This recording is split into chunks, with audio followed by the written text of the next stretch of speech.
There we go. Excellent. I see some at the back. Hao ni wageni waheshimiwa. We're coming to them. Okay, hi ladies. See, the problem with telling ladies to talk to each other, they won't stop talking. You see, they're still talking, and it's just your name. Now it's suddenly my life story. You know, this is my second baby. All right, my name is Nyawera Gashugi, and I'm so excited to be here moderating this panel. Now, some of you are, how many of you here are first-time moms? Fast. Okay. How many of you are second-time moms? Okay. How many of you are waiting moms, like you're aspiring? It's coming in due time. Had I known, I should have come at aspiring. But that's a story my husband and I can only tell. Jupia sit with them, hiya, we are pregnant. You know, it's one of those. That's a story for another panel, but don't worry. It's called the trauma of that morning. That was a funny joke. Don't be uptight. But I'm also a first-time mother coming. I'm not just fat, I'm actually with child. And I'm so excited about this journey and this conversation. I was still in the Lamar's class saying, oh my goodness, my husband needs to be here. Because he's been rubbing my back, but what he's been doing is causing more pain. Yeah. So I'm bringing him. I have so many things to learn. He has so many things to learn, but I'm so grateful for this conversation because many of us here relate with the topic today, isn't it? Overwhelmed to empowered. Some of us are still at overwhelmed. Ata ugonge collarbone. Some of you are even trying to break it. Like, guy, there's still so much tension. Some of you, your hair is even out because you tapped your head too hard. Don't be hard on yourselves, ladies. I think the beauty about childbirth is a miracle, isn't it? And I think some miracles are also hard to understand. So don't be hard on yourself. Now, I won't be the only one talking today, but I have some phenomenal panelists. Are you guys ready to experience them? They have so much to say. So let me just give some rules of engagement. Number one, we are online. So when the camera comes near you, don't look like hardship. Okay? You have to smile a little. Don't look like there's warfare in your face. Come on. You see that you're smiling now. Smile that way. Don't nira. Pregnancy is not warfare, yeah? And then the second thing is that we have an online community who are watching us right now. Thank you so much for joining. If you also have questions, feel free to let us know what they are.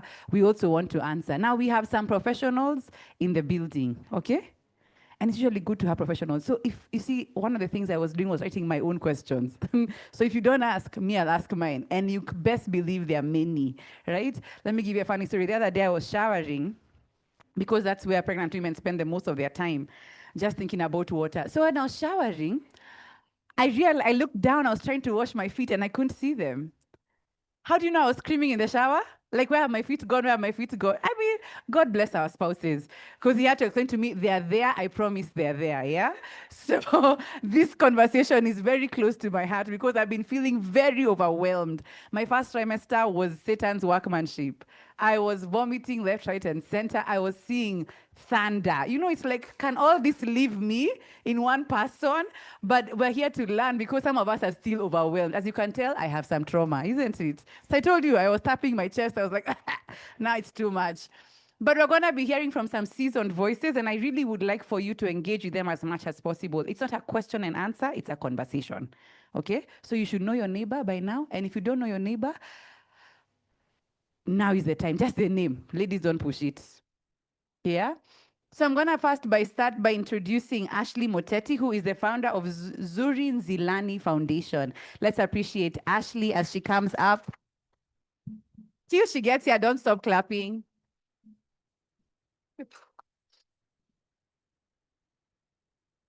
I think the first time I heard her story in full was when she was on another media station being interviewed, and I was like, Haija, what will Pitia? You're still clapping, good job. Empowered women. Karibu, Ashley. And then next we have Dr. Felix Oindi, who is an obstetrician, gynecologist here at Aga Khan University Hospital. Let's put our hands together for him as he comes till he gets here. Don't stop. Don't let his small frame fool you. He has a lot to teach you. Karibu, karibu, karibu. And then next we have Judith Nyambura. Many of you know her as Avril, isn't it? Yeah, can you imagine she said teach you? Put your hands together for her until she gets here also. Karibu, karibu, karibu, karibu, karibu. Excellent, excellent. And then next we have Professor Lukoye Atwoli, who is a psychiatrist and dean, Medical College East Africa. Karibu. Him even came with his audience. You've had someone was sharing. Karibu, Professor. And finally, we have me, who is your moderator, Nyawira Gashugi. Even me, you clap for me until I've sat down. I'm Tanenyima Makofi, by the way. welcome to the panel. I remind you, as we are talking, I have some questions, but I also would like to hear from you guys. And even the guys online, please don't hold back. If you have a question, let us know as well. Wow. No, the most interesting part of this journey is you can't cross your legs. So I'm gonna sit like this. It's culture change, isn't it? I've crossed my legs uko. Now you can't. It's like, guy, what are you doing? The other day, and that's a story for another day. So one of the things we're talking about today is the transition from being overwhelmed to being empowered. And so I know in this overwhelmed discussion, we're going to be really unpacking some things that can be a bit triggering to your journey. Please feel free to know that we're here to learn and not to chastise your journey, whatever it has been like, okay? So I know Avril and Ashley, it's interesting because you two are fantastic moms. First, we appreciate you. You're not strangers. You know, it would have been awkward if you're not. But I would like to ask you, when you hear the word overwhelmed mother, what did it look like in your own journey? I don't know if there's a microphone right there. Yeah, you can go ahead, Ashley. What did an overwhelmed mother look like for you in your own journey? Stressed. Stressed. In fact, recently I was having a conversation with my sister-in-law, just remembering how, and this is my third baby. Wow. Remembering how that was, and I didn't shower for 2 days. I was so overwhelmed. Yeah. I'm at my mother-in-law's house. I locked myself in a room and only came out when necessary. The baby is crying. The baby has colic. No one can comfort her. I'm so stressed. I don't have milk. I am struggling. It's 6 weeks after I've just left the hospital. And for a person who showers 2 times a day, I had milk, and that was the most overwhelmed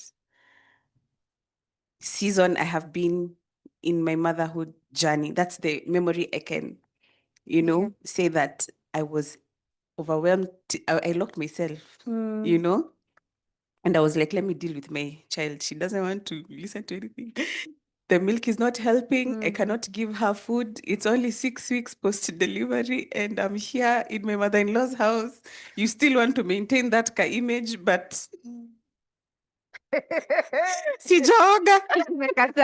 I mean, your mother-in-law has a new level of love for you. It's like new body odor, you know? But so your struggle was that you were so stressed that you couldn't even envision yourself cleaner or just wanting better for yourself. Like some self-care was hard for you, yeah? I think, when you have a baby, and maybe you have a baby for the third time, you think things are going to be easy and you'll ace it and everything. Because I've had a pretty traumatic experience. Yeah. But with this one, this is the only baby I left hospital with, having not been in NICU. Yeah. So I left with her after like 4 days in hospital. So that whole stress, also considering I have another child who is also small and wants my attention. I am in my mother-in-law's house, and that, as women, we also, yes, we are caring for a small baby, but also you kind of want to have the image as if you have everything in control in case maybe there are dishes that need to be cleaned. You don't want to look like you make a tunde. You want to look like you're being productive. But it reached a point I cannot please anyone. I'm in a full house with everyone. My baby wants me. My small baby also wants me. I am still a wife. How am I going to manage all this? And I'm just one person. Yeah. So yeah. Wow. That's interesting. And we're happy you overcame, isn't it? Yes, I Okay, did. good. Yeah. I can be here saying na labda hajaoga 2 days bado leo. Kunaweza haribika. Labda ni kubaya, Ashley.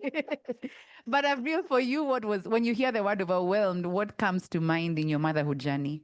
Amko sure hii event ilikuwa nafaa kusponsoriwa na Velvex. We should have boxes of tissues here. Oh, I'm trying to pinpoint one. There's so many moments in motherhood where you're just so overwhelmed from the start. Because yes, you'll go through Lamas. Nature is taking its course. The baby knows how he's supposed to come out, you know? But you are tululu throughout the entire journey. The baby knows supposed to latch. Okay, latch, but I'm stressed. Yeah?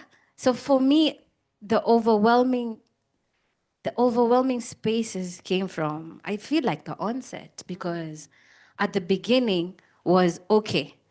I was actually talking with Prof here, and like I have to slow down. I don't know the concept of slowing down. Like what you just said, I don't have a concept of slowing down. I say my career when I was 18 years old, and it's always been pop, pop, pop. And being in the arts, you don't know how to slow down, because the moment you slow down, someone takes your space and runs with it. So you have to, and I know it's in very many workforces, you don't want to go for maternity leave because I'm like, you can't arudi a job. Sijui job itabaki.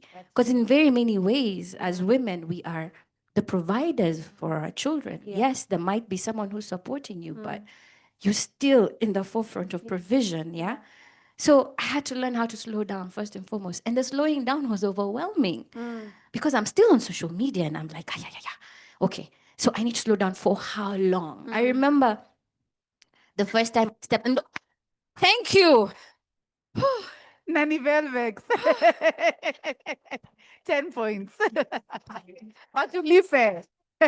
It's not a Sisi paid ya bude. sponsorship, but yeah, I'm seeing tears rolling here.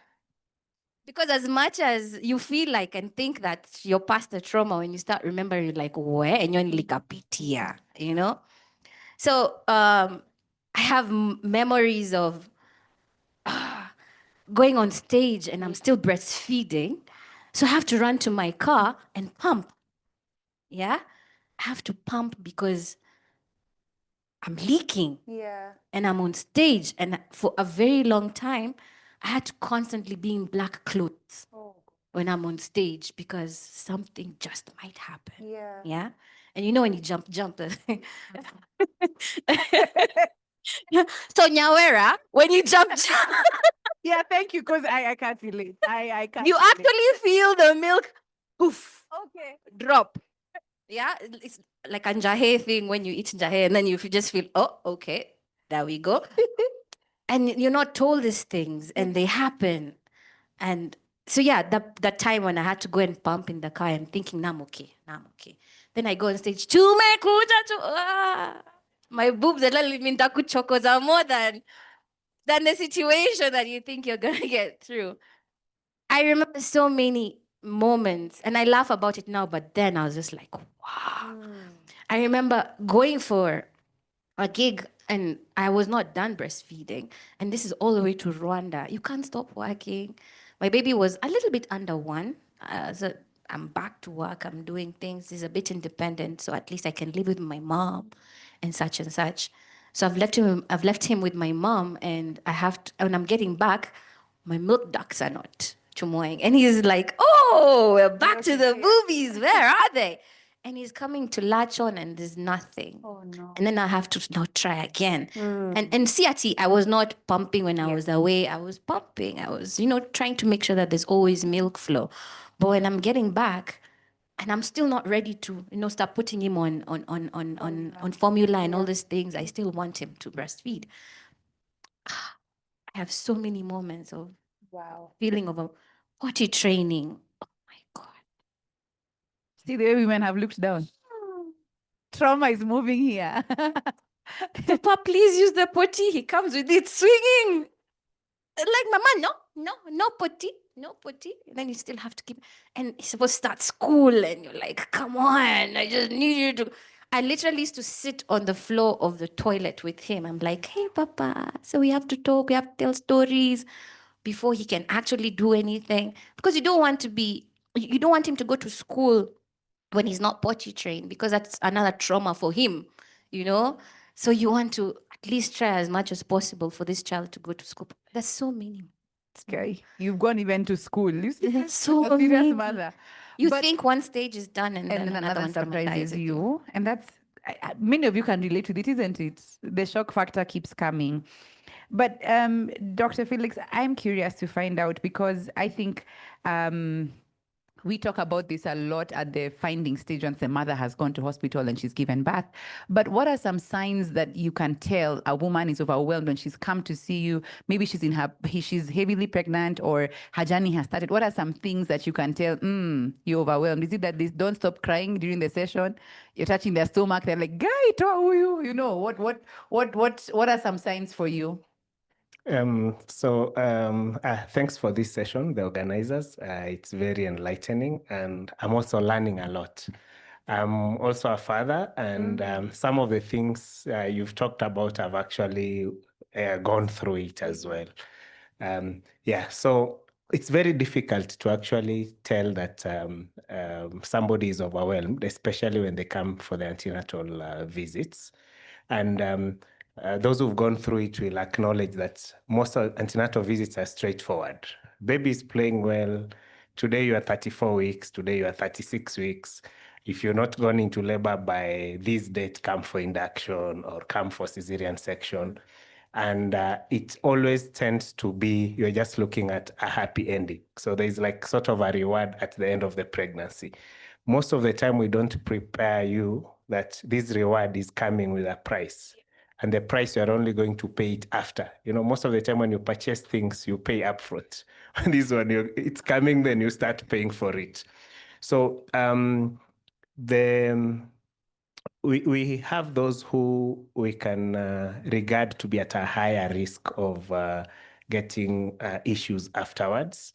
Those who have poor social support, those who've had struggles before, and any form of mental struggles. Those who possibly had relationship issues in early pregnancy. You know, there's that point you are like, maybe you underwent a separation during that time. If the baby was unwanted, and maybe some considered terminating and maybe had to go through a lot to actually support it. We know that those who at times get such strong conflicts that they attempt even suicidal things, they're likely to struggle after, because they tend to live with this guilt for a much longer time. If you've had a significant change in your life, either you lose a partner sadly during pregnancy, you lose a job, you lose somebody who's close to you, be it a best friend, a relative, they tend to put you at a higher risk of going through this. So there are people also, if you've experienced a lot of changes through the pregnancy. You know, you are 52 kilos. And by the time you're giving birth, Go there, please. You had a waistline. Yeah, you had a waistline. Yeah. And then all of a sudden, people start telling you, your nose is like this. Your legs are now like this. Yeah. You know, people speak to you. Yeah. They don't realize that, you know, you are internalizing it, and it's going to keep affecting you. And then now, after you give birth, people tell you, you know, you were married at 52. Wait, by the time you get baby number 3, you'll be 100. And for sure, you see it coming. Oh my God. You see, by the time you're going to baby number 2, you are now 70. Baby number 3. Now, it keeps affecting you more. And it reaches a point, I'm sure Prof might mention it, that you can no longer deceive your body. It will come out. So from antenatally, is just to try and stratify. And what we encourage is just speak up. Good thing is most of the time I'm a stranger to you. So even if you tell me, you know, yesterday I had a fight with my partner, or my boss told me ABCD, just tell us. Chance is we'll help you initiate coping mechanisms early, because you're better off being more prepared for any eventuality than getting there and start trying to attack it. Wow, that's so wholesome. I need to send some people your way. Hey, nimeambiwa vitu. Guys, women, we need each other. I tell you. So what, your body is evolving. You know, it's anyway, it's a story for another day. Can you like, okay, let me just tell you this one. Today I was getting my face done, right? So my makeup looks nice, isn't it? Don't be jealous, yeah? So I realized today of all days that my neck has begun to turn darker. So how many of you know that I'd have come here looking like a Lingala dancer?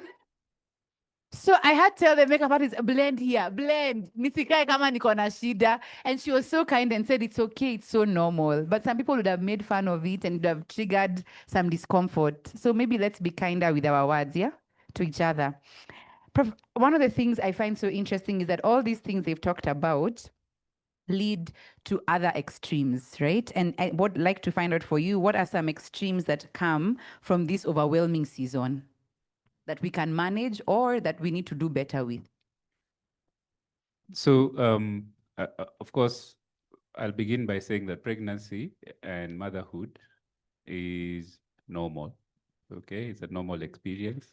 It's why we are here. I mean, if mothers were not doing their thing, the human race would not be here.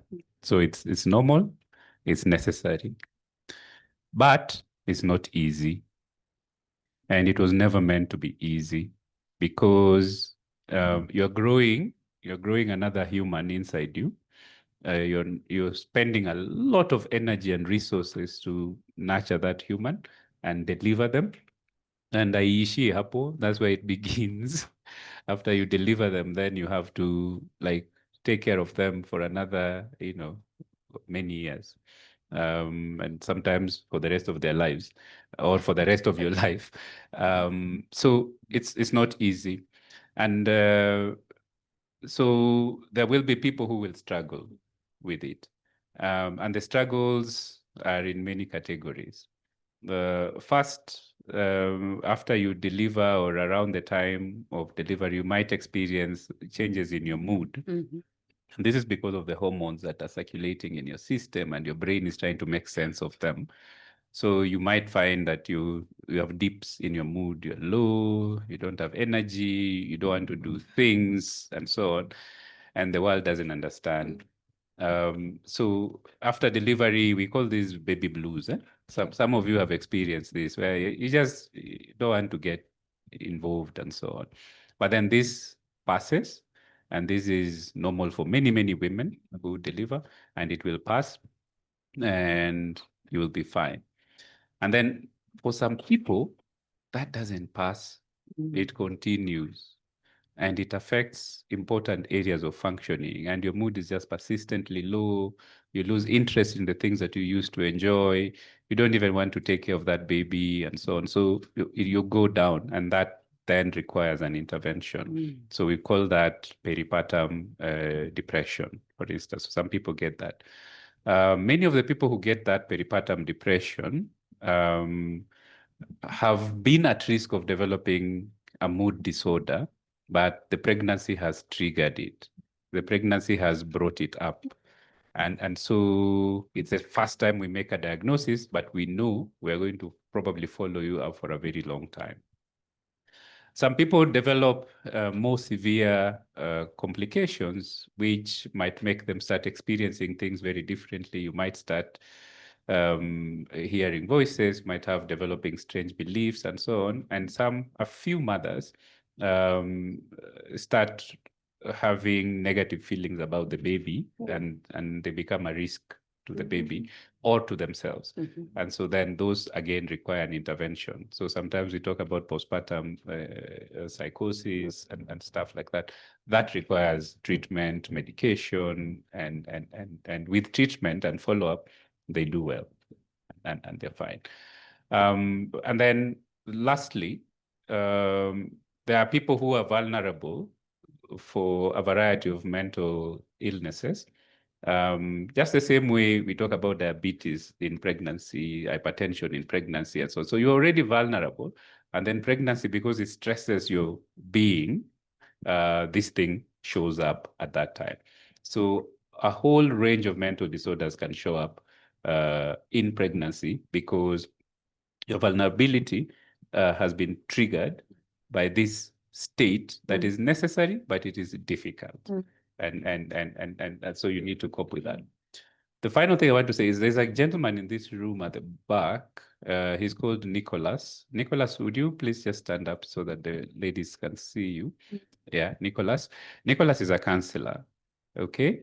Counselors exist to support us through the struggles of day-to-day life. And so it doesn't mean you're sick when you get support from a counselor. It means, they help you to look around you and identify supports that exist already in your life and to deal with these challenges that come with day-to-day life. So please, if you feel triggered, if you feel like you need to talk to someone, Nicholas can provide a link for that. Thank you, Nicholas. Wow. Yeah. Thank you, Nicholas. I like that. I think maybe before even we get into the next question is, at what point do you now start to see that now I need help? Because I think some of us, we think it's just hormonal, or just not feeling. But when do I know I need help? I think even if it's hormonal, you need help, Okay. right? So Felix talked about social support. So childbearing is not done in isolation. You don't go into hibernation and then show up with a baby, dies. It is done in the context of a society. Yeah. So you need social support. You need people around you who support you because you are going through this difficult but necessary thing. There are things you become unable to do because you're pregnant or because you have a small baby. You need people around you to help you do those things. And if you start feeling like you're getting overwhelmed, it is difficult to do this, it is okay to speak out and say, hey, hapa ninalemewa kiasi, I need help. This is why in a lot of the communities we come from, and she talked about being at her mother-in-law's, women around that time would go and stay with the mother-in-law because the mother-in-law is also invested in that baby, isn't it? So A bit too much sometimes. kuna ka investment hapo. Yeah. So and the goal was that these relatives surround you and make it so that you don't have to do certain things that you would normally do if you are not with child, and until you are able to get back and do those things. So you need help, and ask for help and get help. Build a community around you that can support you. That reduces significantly the risk of psychological distress. It reduces pregnancy complications. It improves outcomes for you and for the baby as well. So usikue island at me, yeah, mapo Atlas, I can carry the whole world. Ask for help because we know you need it. You know you need it, but you think people don't think you need it. People know you need it. Just ask for help, and it's around you. So it's never too early and it's never too late. Absolutely. I love that. I love that. Dr. Felix, one of the things I find so interesting is that we are living in a time where we are so overwhelmed by so many lies. Yeah. Because they're listening to us every time. The other day I was on social media minding everyone's business. And then I realized it's like they're hearing me because now they're telling me so many things. You know, like information sometimes can overwhelm you to the point you feel like, oh my gosh, I don't know what to do anymore, what to buy, I don't know what to do, I don't know. And so many a times we start to panic at that point, and in a strange way, even before the baby comes, we begin to become very, very overwhelmed by misinformation. So what do? Do we come with all our questions on a notepad and say, Daktari, hata before unishike, wacha nikuulize, over here, what do you think? Is this true or false? Because I had a lady asking in the Lamar's class, and I agreed with her, because we've been lied to. Hey, we've been told don't eat pineapples, the baby is coming early, eat dates, drink raspberry tea. It's so funny because best believe I've been buying them and I'm so far in, you know. But it seems true. So how do I kill that misinformation from overwhelming me? Yes, so thanks for those questions. We actually live in a society of information overload. There is too much information, and almost everything you open will give you some information. Be it Google, some of them, ChatGPT, TikTok. Yeah, so I've got a few of my clients sending me TikTok videos and asking me, is this true? And I actually tell them, don't worry about it, just send. Because if I'm going to help you dispel a fear or clarify something, it's very good. Not that most of that information is false, but we need to put it right and tell you what you can take and what you should actually discard. So I like when you come in with notes or questions, because there's nothing as bad as you've gone home. Then you text me, Doc, I forgot to ask this. Or I saw you last week, but this came after. So if you come in, and those who even, I find the spouse is the one who has written the questions and is the one asking, I'm like, this is very good, because it means it means you guys have actually discussed about them and you've thought through them. Yeah. So as you advance, I'm sure they mentioned possibly in Lamaze, we encourage you to develop a birth plan. When you develop a birth plan, most people get a lot of surprises around delivery. Why did I have to go through pain for 12 hours only to end up in a CS? Nobody prepared me that pain will be this difficult. Some men end up living there depressed and traumatized. So when you've developed sort of a birth plan, it gives expectations. And I've got people who come and tell me, I'm just there, I just want the baby out. I'm like, so do you have any expectation? At least, like, even when the baby comes out, I want to just hold immediately. I want my hubby to cut the cord. Those basic things that will tell you these are standard for us. In our facility, we do it as a standard, but it means you've actually thought through it. So it's best to develop questions, and even if you can't write them down, at least try to have some sort of expectations, because with that, it helps you at least show that you are a bit excited and you're preparing. Oh, I like that. So share those questions. I like that. I like that you've affirmed me. You've affirmed me. You've affirmed me. Because God knows I have sent so many TikToks. Like, is this true? But Ashley, one of the things I think everybody is saying indirectly is the power of community. And one of the things us women love is community. A bit too much. Sometimes a bit too much. Am I right? But then it's so interesting is that I've had many women saying it that, yes, there are people around me, but I feel so lonely in that season. You guys have said it? Okay, good. I told you I can feel your hearts. But I'm curious to find out for you, 3 babies down the line, what would you say was one of the strengths of community in helping you kill that overwhelming state?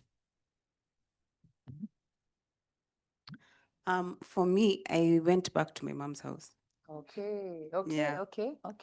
And maybe to give a brief history, I lost my first baby.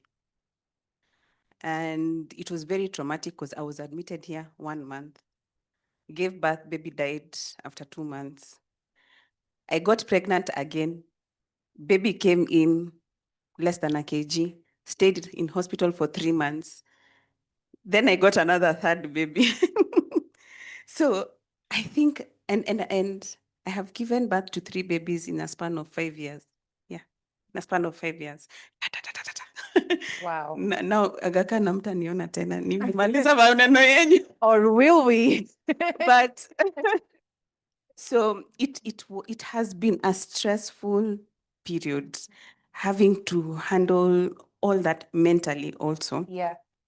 Then having another child who I thought, okay, maybe I will not, because the doctors were telling me, you will either go through the pregnancy or terminate it on medical grounds because of how bad Yeah. preeclampsia was with me. Then you get a baby who is even less than a kg, and she came very dramatically as well. I was rushed here in an ambulance. Then staying there, then all that. But even when you give birth to a normal first time, I think the community, if you find like even your mom and you can go back and stay there, because these are people you trust 100% with your life. Yeah. At times, one of the biggest worry I think as moms we get, you're even starting work 3 months, unaacha mtoto na nani. You think, oh my God, atapatiwa vizuri, nini itafanyika vizuri, like things like that, But for me, I was like, I do not care what anyone will say. And my husband was very supportive. Yeah. It's like, you want to go and stay with your mom, go. Me, I'll come every day to come Wow. and see you. And I stayed, I think, for a full month. just to get that extra support. That's community, because I know if I want time for myself, which I was very deliberate about, even if it's 1 hour in the evening, I know I can go for a walk. I leave the baby with my mom. My mom can't do anything. Even if the baby cries for 2 hours, she will not harm the baby because she feels overwhelmed. Yeah. You know, and I had that comfort in knowing my baby is safe, you know. So community for me was my family. I like that. Yeah, community for me was my family. And also because I came from Niku in HDU, then going back home, and I was scared to even expose the baby to anyone. So even that, I made my space so close. Like my baby saw people, I think at around 9 months. And if you came to my house, there were diras for you to wear. Because of perfume, like kulikuwa na sheria na masharti. You first sanitize, you wash your hands, sanitize, wear your dira if you're my friend, came back. And you know, majority, you will lose maybe your friends who will not understand that journey because you're trying to protect your baby. Like me, I have buried a child. Huyu mwenye nimepata ni mayai. You know, so I will do everything. Daktari amesema, do this and that. Aki, I will do it. You know, and it's because I'm protecting the baby. So at times there are people who will not understand that you're trying to protect your baby, and it's not like ati wewe hutaki mtoto wako aonekane. No, I want to protect my baby the way I know how. And so the only people probably that I felt quite safe and community was my family and like a few friends who like understood this journey. They gave me time to heal to everything, you know. But that was my community. Yeah. Wow. So community can be family. I've really want that yes was passionate. Yes. But I've really one of the things I find so interesting is that your industry is very fast paced. It's night gigs or it's a random 3 days or 4 days away. How did you trust a community with your child in that season? So my mom doesn't stay very close to me. She was around for a bit, and then she had to go. I had my brother, who was my biggest the family. If you're lucky enough to have family around you, that's the best thing ever. I had like 3 people who I trusted so much with my child, and there's this one lady who was just God sent. She came to our lives when my son was about 6 months old, and she's been with me up to now, and my son is now almost turning 8. And it's so hard for us to get such kind of people in our lives. I know how many of us, nannies come in and go. As in mwezi moja ameenda amesema ai kazi sizani nayo. But Susan has been so amazing, and she has a very amazing relationship with my son. So every time I'm out there, I know that my son is in safe hands. I think it goes around to how you treat people. Yeah. How you treat people and sit down and have conversations with them and show them that, you know what, this person is very precious to me and I would love for her to be very precious to you too. I know horrific stories out here, and I thank God that I have not been party to any of them, but it really helps to have and support systems. Sometimes, unfortunately, for many of us, we don't have that immediate family that, you know, you can just drop off. I know that times I would call someone like, hey, Niaje, I have to go to work. Can I drop off here so that he can be able to, like, no, even me, I'm off. Like, okay, now what do I do? But then again, I go back to having an amazing house. I don't even call her house manager. I call her like she's family to me, yeah. And just having people who understand what you do, have people who understand what you do. That's interesting. And I think it's just safe to say that sometimes that journey starts way earlier. It does. Way earlier, not at delivery, because God knows those hormones can show you wonders. Everyone is a problem. Hii mchele imepikwa. God is working on me. So I think we're gonna jump because I really wanted to hear community from you too, because this is fully your lived experience, and it's really great to hear that family have played a big role, and also a select friends. And I like what you said, Ashley, that not everybody came. You can also protect your space, and I think sometimes as women, we can say the B word, which is boundaries, isn't it? Yeah, not everybody touch. Guy, simniombe. Hey, anyway, let me behave myself. This is not about me. But you get what I'm saying, isn't it? Let's be safe to also say I'm not comfortable. And I think speaking up is okay. It's not a problem at all. But now we're going to talk about this empowered woman. She's been overwhelmed, she's died, and she's resurrected, right? And it's really the story of Stella getting her groove back. And I think I'm going to start with you, Prof, because I want to understand, is there scientifically a period of time when I'm able to jump back into my old self? Or do I even get back to my old self? Or do I mourn her now and forever hold my peace? What do I do? What do we do, Doc? Professor, tell me. I think we were talking, and adulting is a journey, and so you're never the same person after an experience like childbirth. You're never the same person. You grow, you change, you evolve, and you become a different person. And as you're raising this child, you are also growing and learning, and so you're not going to be the same person you were before you got the baby. This experience is going to change you, and it will change you because even getting this baby, you're supposed to learn something from it. This is not. Yeah. Thank you. Yeah. So I use this one. Yeah. Okay. Okay. There's a science here. Yeah. Okay. Fine. Thank you. So the delivery and the birth experience and the raising children experience changes you. You're not going to bounce back and be the teenager who used to do those interesting things, but you'd be sisi ni ukweli tu tuongee ama yeah, you'll be different, but you'll not be different negative necessarily. You'll be different, and it can be a positive different. You will feel different, but it can be different in a positive way. That you feel more fulfilled, you feel like you're contributing more, you feel like your life is more meaningful, you feel different. And that's okay. That's part of how this life is supposed to be, I think.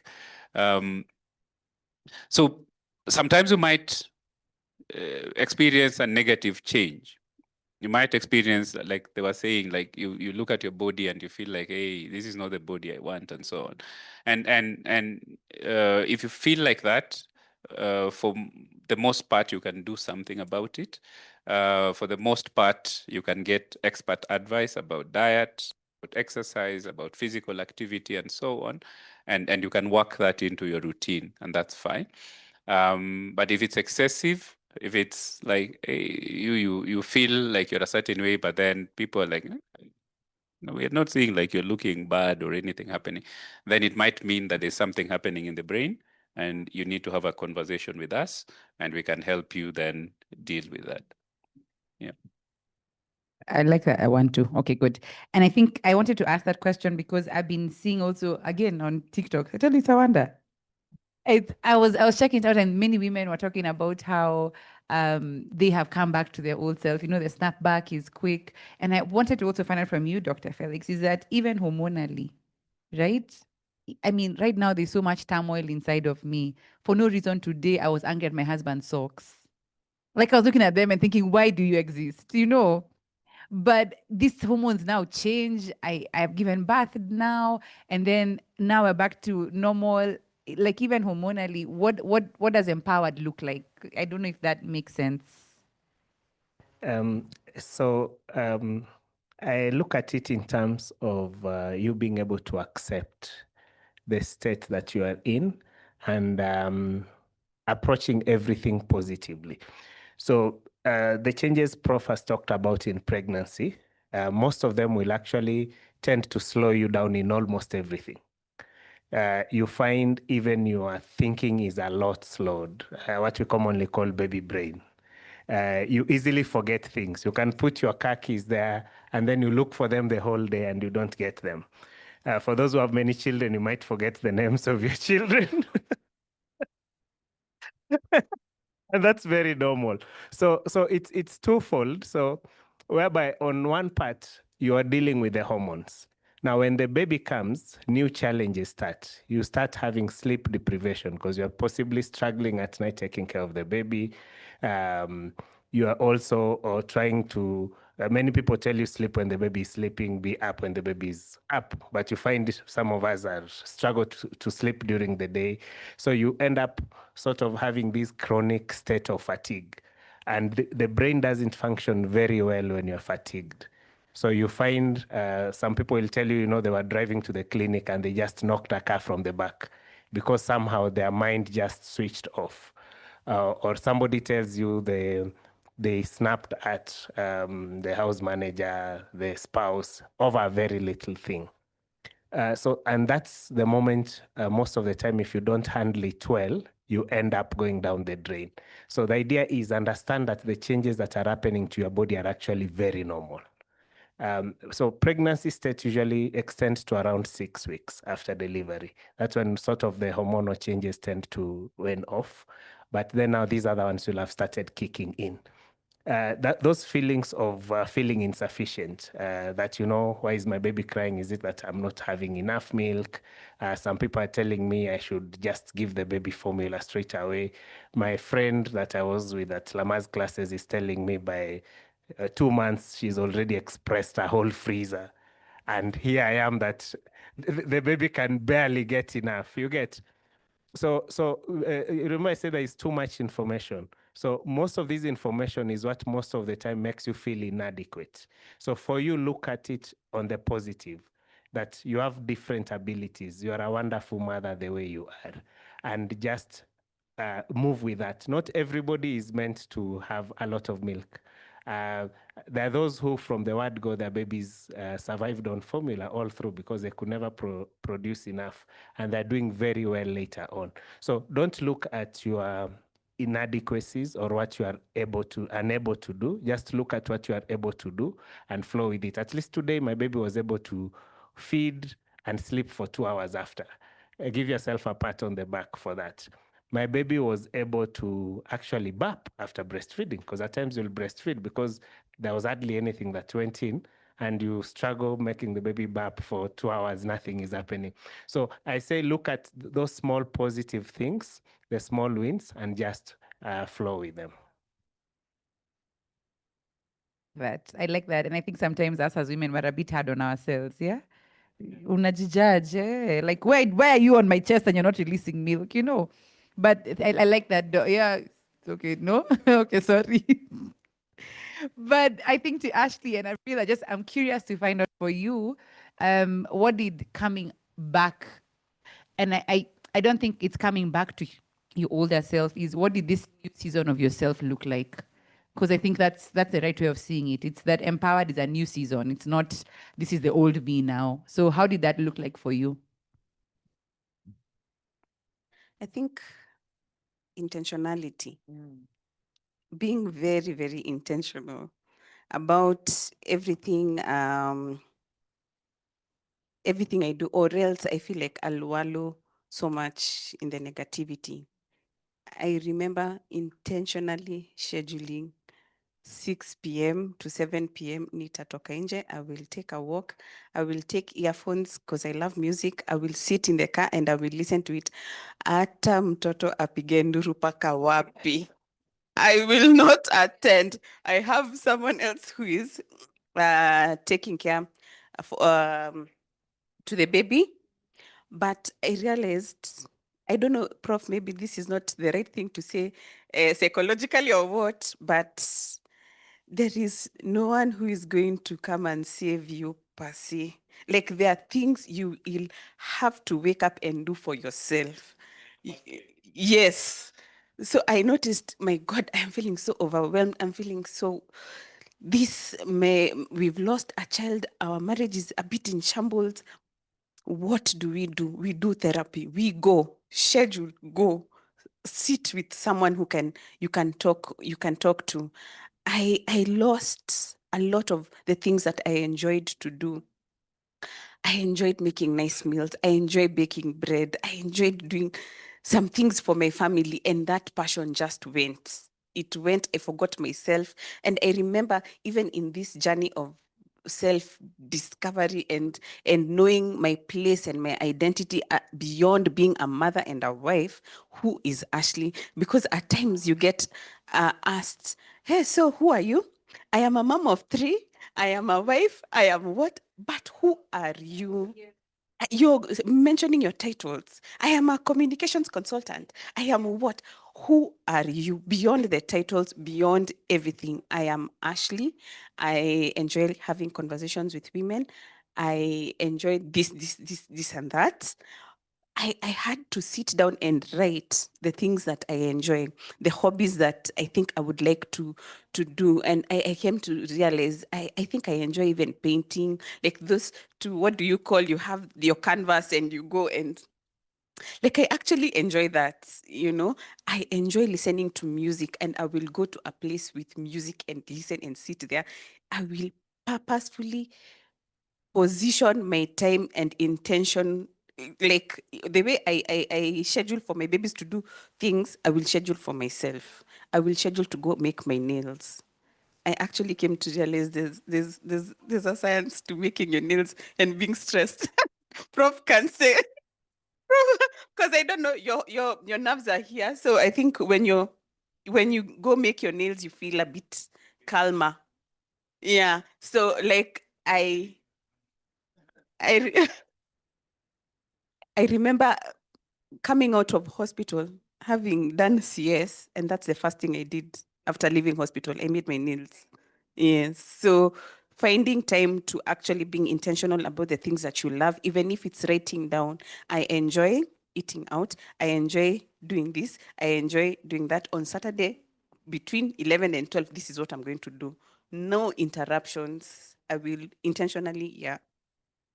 I like that. And I think I like the word intentional. Like isikushtue, like my nail has fallen off because, ladies, how it works. And then that's when you're running for a manicure, pedicure. It's just scheduling it. And I like that a lot. So what do you enjoy? If everyone took away the title mom, who are you? Such great questions, Ashley. I will over to you. By the way, as in she said everything that I would have said. But another thing that I also feel like I did, I ran away from anyone and everyone who was making me feel bad. Okay, we can clap there. It's the truth, isn't it? Oh, excellent. Any toxicity that I would feel, I would run away from it so much. It did not even matter if it was my partner. I would stay away from you and just go like, you know what? Because of you, I don't have milk. Stay away from me. Just stay away from me. Because now you are, okay, I know there's going to be a whole conversation about, okay, so now you have a child, you forget about your partner, blah, blah, blah, blah, blah. But I felt like I was a person for other people for so long that I had to step out and go like, do you know that thing about you actually forget who you were before you get a child? I remember having a conversation just last year, and I was telling someone about the escapades that I have had as an artist. I started when I was 18 years old.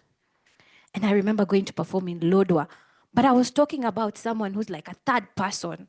There's this chick that I remember. Yeah?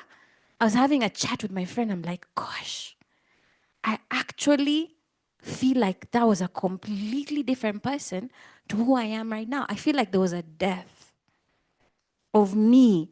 And then now you're asking about how long does it take to get back who you are? Gosh, I think me it's taken 7 years. It sometimes will take a very long time until you are intentional with who you are. It can take 6 months, it can take a year, it can take 6 years, it can take 10 years. I saw Serena Williams saying that it took her almost, she was like in a postpartum depressive state for almost 3 years. Yeah? It's because it needs a snap. It needs to go like, I'm happy when I do this. Then why don't I do more of it? I'm happier when I go for a very long walk, blasting Yashinsky in my ears. I will do that. And I would walk and walk and walk. By the time I'm coming back home, I just feel nice. I want to take a shower, and I'm happier. So my son is happier because we have conversations, and I'm like, tell me, Mama, you know, the friend of mine, blah, blah, blah." And I feel like I am more in tune with what he's saying now because I'm back to me. So getting back to you is about intentionality. I would love to add my voice to that, because if you're not intentional with yourself, you cannot take water out of a dry well. So if you're not pouring into yourself, how are you going to give others? So it has to start with you. And I know it's so easy to say and so hard to do, because, okay, you're telling me to take time for myself, but I have to be a mom. I have to be a worker. By the time I'm getting home, it's 6 o'clock, it's 7 o'clock. I have to make dinner. I have to make sure everyone is okay.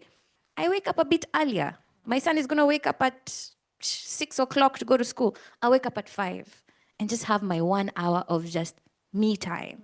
My son is going to go to sleep. He'll probably doze off, but my son is going to go to sleep at around 8 o'clock. I'll have 2 hours to myself. And I'll just stuff my face with crisp Oreo cookies and just enjoy me time. Yeah. And sometimes we feel guilty for it. Yeah. We actually will feel a bit guilty. But the moment you get that guilt off your system and just say, by the way, it's for me. Yeah. I'm going to have my own fun. And not for work. Not me time for work, not me time to strategize, not me time. It's just me time for meditation. Yeah. It's me time to do something that actually will make me come back to me. That's it. Yeah, like that. Some of us, me time is like a hardship. You feel like you're guilty for taking some time to rest. Why rest? Rest is for the wicked. No, it's for everyone. So at this point in time, I'm going to invite us to ask some questions. First, let's just appreciate these fantastic insights.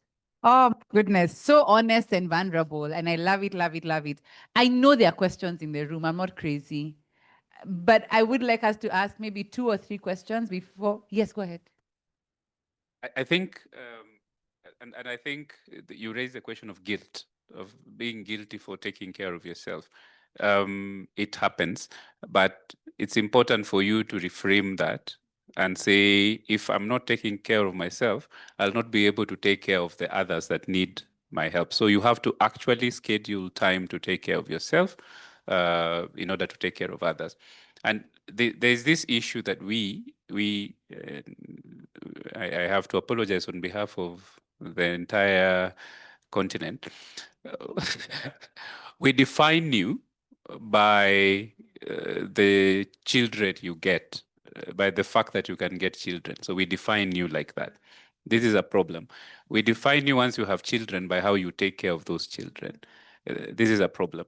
So you end up losing yourself and becoming mama so and so for the rest of your life, or wife of so and so for the rest of your life, because you're a vessel for carrying babies and producing babies.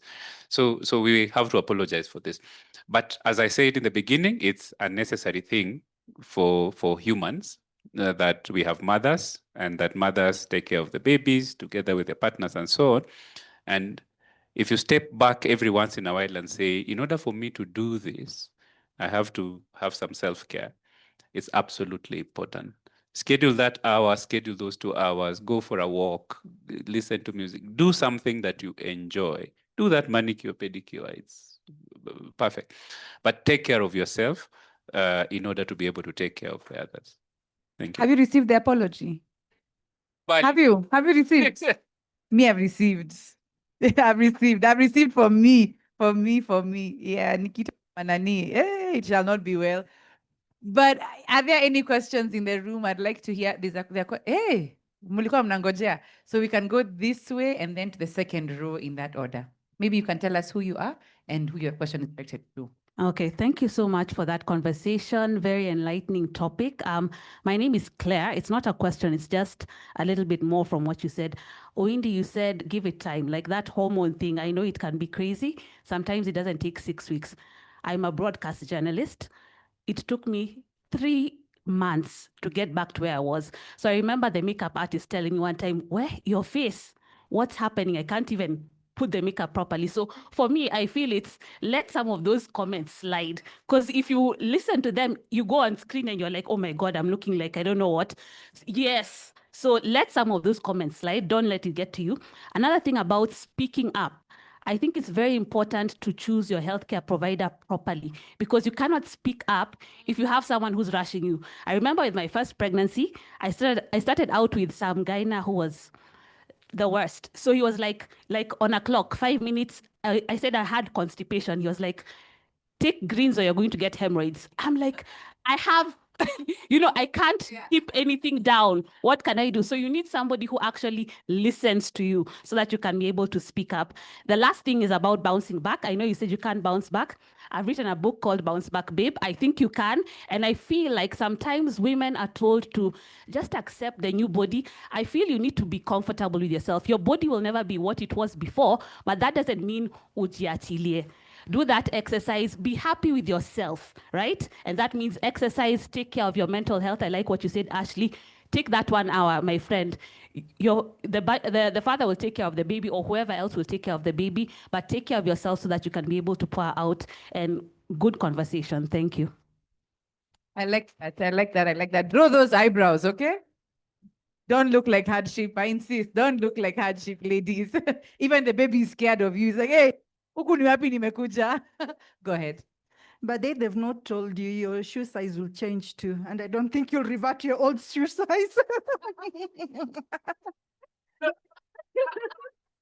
the, no, the nose will be okay, but the shoe size, pole. Okay, so I'm Margaret. How do I define myself? I used to love Sudoku. I no longer love it. Yeah, I should read your book, Bounce Back Babe. I have 3 kids. My first is 18. I know I don't look like it. My last is 4. And the worst part I had is when I had my last one, funnily enough, and I was around 30 something. Don't calculate my age.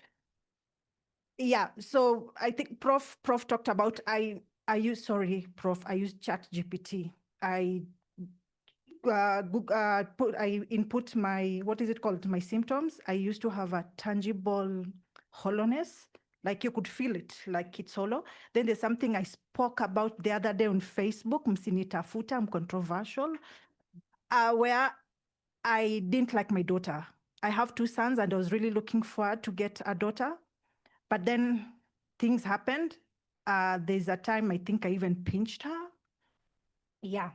So these are, I'm happy we have we're having these conversations because mental health is such a new, should I say, phenomenon to Africans especially. And here I can see we are all urban women, right? We have this other cohort that I work for, or is it work with, and I feel like I represent them. I come from the coast. Yeah, so I work with adolescent girls and young women who are pregnant in Kilifi. So I've related with a lot that they've spoken about during our engagements with them.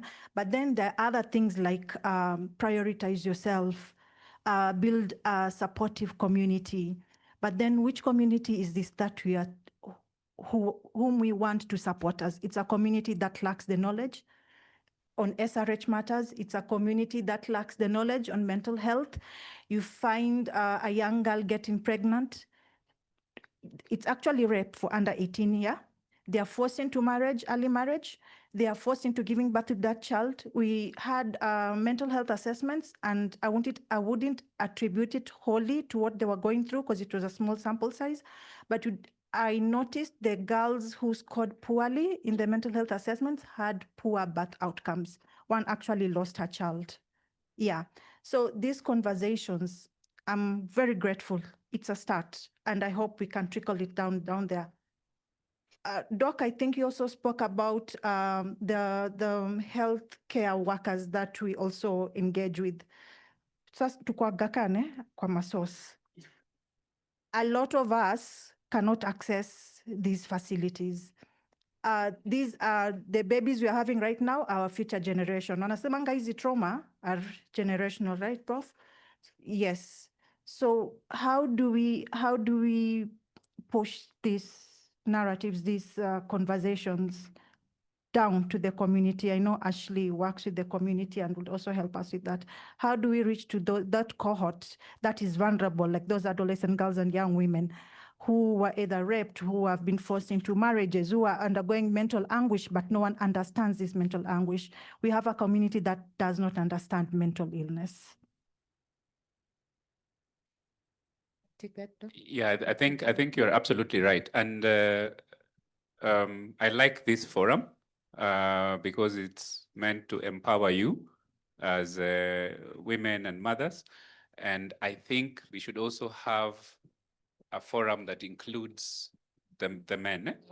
We should have a forum that includes the men, because a lot of the troubles you go through are because the men around you do not understand what you're going through in pregnancy. So if they have a forum where they understand we are pregnant, right? It's not that you're pregnant. We are pregnant, and so there are going to be changes, and I need to understand how to adapt to those changes in order to be more supportive. I think that would be helpful. And then stage 3 is what you're talking about, going to the community and having people understand first mental health in general, and then the mental health of a woman who's going through pregnancy, and teenage pregnancy, early pregnancy, forced marriages, increase the risks of whatever is going to happen with that pregnancy and whatever is going to happen to mental health. So you're absolutely right. I like that. Like, we do our part at every level. And so we celebrate what you're doing, Margaret, as well. Thank you. Let's clap for her. Because some of us just take this information for ourselves, but we really celebrate what you're doing. The microphone has moved, I'm assuming, isn't it? Yeah. Okay, great. Go ahead. Good afternoon, everyone. I'm really grateful for this conversation because I was overwhelmed. I'm expectant, and when I just saw it, I saw the poster on Facebook. I was just like, thank God that there are such conversations. So my name is Julie. I'm a lawyer, and I feel triggered, you know, when Avril and and Ashley were talking. I was like, many of my age mates, I'm 29, and many of my age mates, I've realized many of my age mates between 29 and 35 are choosing maybe not to have children because they feel children will slow them down. Yeah. So now I'm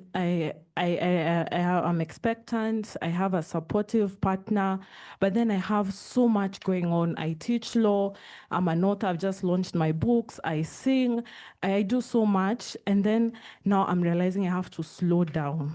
So it was a very, let me say, traumatic experience. And then now the nausea, oh my God, it almost took me out until like, I don't want this baby inside me anymore, you know.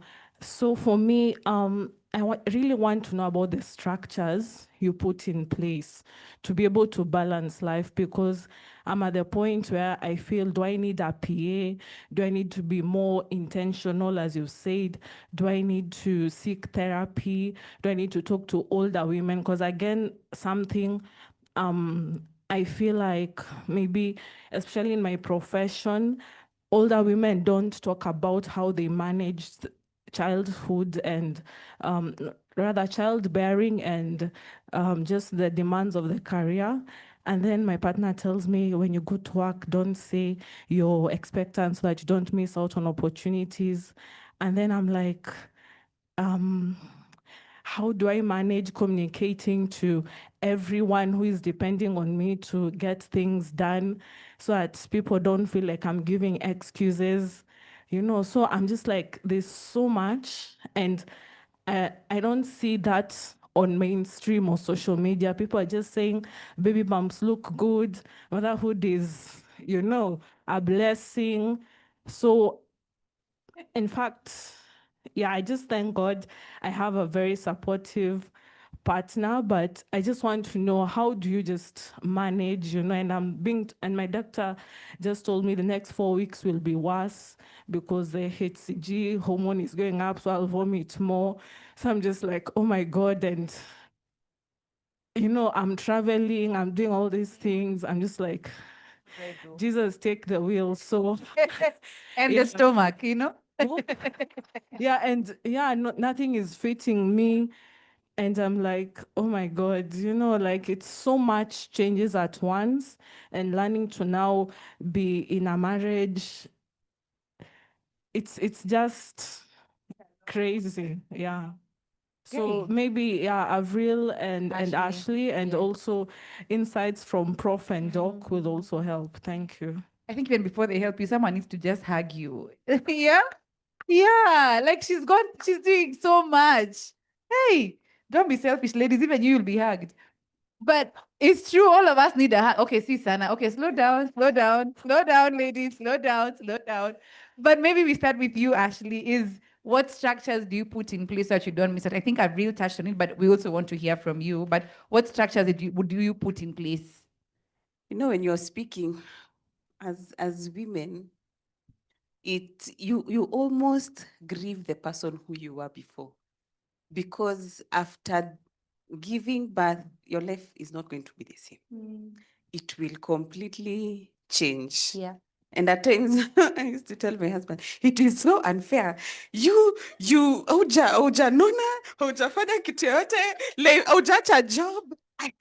For me, I had to resign to care for my child.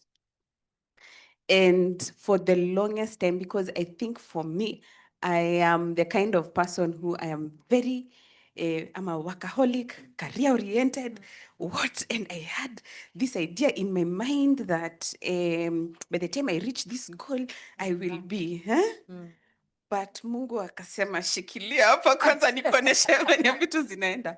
And I grieved who I would have become. Yeah. But life had a beautiful thing, because out of that pain and anxiety, and it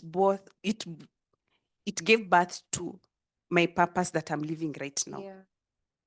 So one thing is to accept. I think it's okay to grieve and see, oh my God, life is changing. I need to do this, and that. Before the 9 months, there's so much you're thinking. But it's okay to sit down and say, okay, life is changing. Things are going to be different. And let me start accepting that it's going to be different, so that I'm not also too hard on myself. There are things you will do, there are things you will not do, and it is okay. Feel okay to say, it is okay, I am not able to. I'm not able to do it. The other thing I think that has helped me is routine, especially after delivery. I used to follow this application. It's a baby application. I've forgotten that application. Baby center. And it used to tell me, this month the baby is going to do this, and that. Your baby is going through. Yeah. So I used to follow it. But then I used to also see that my baby should not sleep past 4. If she sleeps past 4, usiku hakuna kulala. So I used to make those routines so that even right now, when it reaches at 3, my kids automatically know right now it's time to shower. 7:30 or 6, it's time to eat. 7:30, it is time to sleep. So I think those routines helped me, because I was even able to schedule time to do other things that I know within this routine. So I work myself according to the routine I've put in place for my family and for my kids. So I know I'm able to do this, and that. If I have a commitment, I am only able to give you 2 hours of my time in the morning so that I can attend to this, and that. Yeah. I like that. Avril, do you have something to I was actually going to say the same thing. Yeah. Routine, structure. And you'll find out later when you get a baby, babies, children, they crave structure.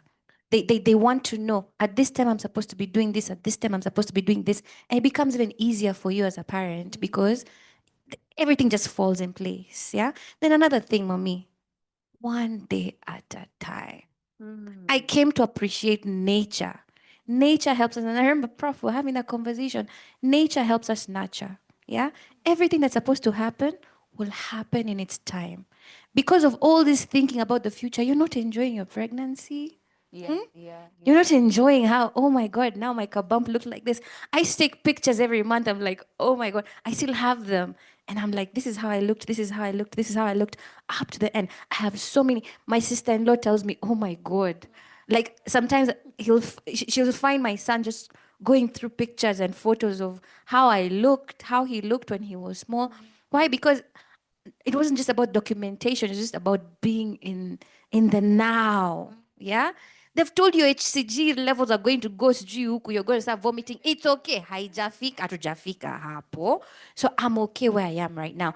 Me, there's a time I could not even sleep like lying down because I had GERD. So I would, yeah, the food does not want to go down because now my baby has occupied my stomach, is sitting in another way.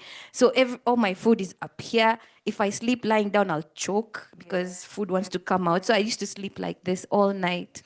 Probably even in the sitting room, I just have my armchair and I'm sitting like that. But I did that when that time came. Yeah? But in the now, enjoy. Psh, hide your pregnancy at work. Yo, you're supposed to be glowing, you know? It's true, it's true, it's true. Mimi Munani treat kama a pregnant woman. I'm supposed to have a chair here so I can put my feet up. I agree. Please, yeah? I think it's only in African culture where we tell people, being pregnant, being a mother is it's normal. I'm sorry to say this, but there's a man who even told me, yeah? And it's such a derogatory statement to give someone because you have no idea the number of people who don't make yeah? But you're here, you're in that moment, every single thing is happening in its nature. Nature has chosen you to be the bearer of life. That is not a small feat. Yeah? Enjoy it. You and your partner should be enjoying this moment. You should just relish in the fact that you're pregnant. Yeah? Your body is doing things that a lot of people crave to do. So enjoy it. Like that, a day at a time. Yeah, and Prof. I would just say it's normal to feel the way you're feeling during pregnancy because your body has never experienced this before. This is the first time it's encountering these changes, and it's like, hey, Kwani, what's going on? Normally, when you experience those things, you can explain. I'm feeling pain because I slept on the wrong side and so. But now they're just popping and stuff. So that's normal. And I like what they've said, that be in the moment. Find the nice, beautiful, enjoyable things in the moment and focus on those. The future will future. Okay? Allow it. The future will do its thing, but you're here now and enjoy what you're enjoying now. When things are difficult, yes, they will be difficult. You will find ways of dealing with them. If you need help, get help. If this vomiting is becoming troublesome, Kina Dr. Windy have solutions. They have solutions. When you beta HCG, CG, where they have solutions. Yeah, get those solutions, but then maximize on those enjoyable, good moments. And then the other thing is, just remember, when I was 12, I could be 100,000 things. My future included 100,000 things. I was going to be Superman. I was going to be president. I was going to be a rally driver. I was going to be the best lawyer in the world, the doctor, philosopher, everything. Then when I go to 20, things trimmed off. When I get to 30, now now I'm thinking, which is one thing that I can be very good at. The one thing that I can be very good at that people will remember me for. That's it. And as you go through pregnancies, the same thing. That you were many things before. They'll trim. They will trim. It includes time. It's not just a pregnancy. It's not just a delivery. It's also time that will demand that you start trimming the possibilities of the things you can do. So take it in stride. And it's kuna wengine wako huku nyuma pia, including the ones you're giving birth to, whose possibilities are way more than yours. And that's fine, and that's normal, and that's how being human is. Doc, do you have something to add? So not so much different from what everybody has said. Most important thing is being aware of what is happening in your body. And I'm very happy that you are aware of that. And you sort of already starting to seek help. This is one of those things you're doing. You're speaking out so that you can get help. So as everybody has said, don't worry about what is coming. Let the future itself. So worry about the present. Good thing is not everybody will have those pregnancy symptoms. Of course, the people are lucky that they just get pregnant and they walk into the clinic at 7 months and like, I'm coming for my first clinic. There are those who, from the time they miss their period, things start going south. Vomiting here, mood swings, they start hating everything around them. They start having cravings of everything, including the things they ate when they were 2 years old. Yeah, so there are those. So you don't have to compare yourself with another person. And so there's no guarantee that your symptoms are going to be worse. So the fact that you're saying the next 1 month is going to be very rough, there's no guarantee. You might just find from tomorrow you wake up and you're feeling completely normal. So don't worry about the future. Just live the moment, as they've said. You go to work, do what you have to do. You wake up tomorrow and you're feeling bad. Just listen to your body. Also, don't force it so much, because if you're forcing yourself to do something your body doesn't want, that is how you start having those struggles. You start having all the issues that we're talking about. Oh, that's such good insight. Yeah. Yeah, Nini. just tell them, be proud Plus, you're about going it. to show eventually. So imagine what all this time. Oh, yes, it's easy. No shame in this game. Yeah. Plus, I think it's a beautiful thing. I really wish I came for this panel and I discovered I didn't need to go for therapy. We've got 2 more questions in the interest of time, and then we will wrap it up. So, okay, the questions, brief, ladies, brief. Okay, go ahead. Okay, hi everyone. I'm Rian Kerubo, a health reporter with the Standard KTN. So I'm not yet a mom, but looking forward to be one. But I'm an auntie to 3 boys, one with my sister and a godmother to 1. So my question is to the OBS and Prof. Psychiatrist. So we are in a world where women still have to balance work and motherhood. So separation with the baby, 3 months mostly at most. And Avril, as well as Ashley, you mentioned you had to resign. For Avril had to be with the baby sometimes and not. So how do we handle separation with the baby? This can also become a toll to the mother. Yeah. Okay, great. I think we can, I'm writing them down. We can take them and then we can answer together. Great. Question? Yes. There we go. Mhm. Hi, everyone. My name is Bernadette Samura. I am, sometimes I almost have to say it loudly to come to terms with the fact that I'm a mother of 3. And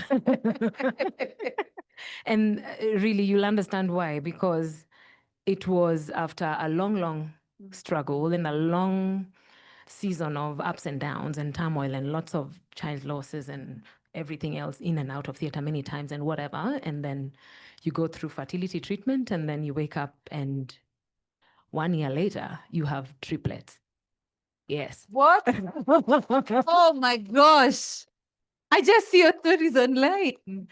It's so nice to see you. It makes sense why I'm saying sometimes Yeah. you also have to pinch yourself to say, are you? Wow. But through all that, lemons, I popped up lemonade in many ways. You know, my 3 bundles of joy and 8 months. I'm alive and kicking. So this is testament that you can survive and live and be okay. Yeah.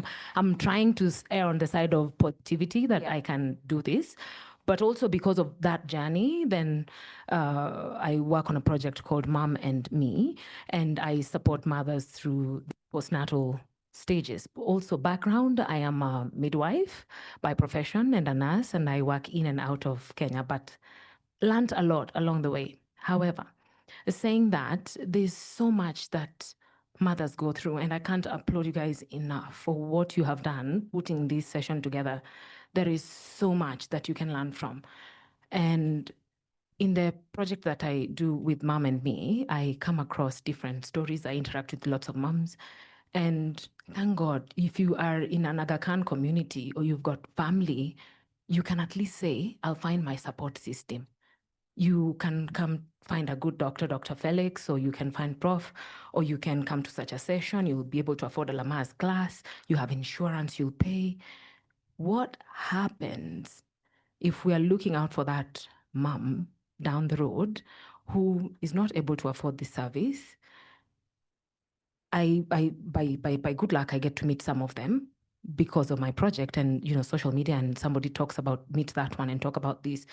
But what happens in that space? I mean, some of the things that have sort of worked around the advice I've given people is to find a community. Not everybody is happy to be around mom. Mom's probably tormenting them. You have just gotten yourself pregnant with that boyfriend. What the heck?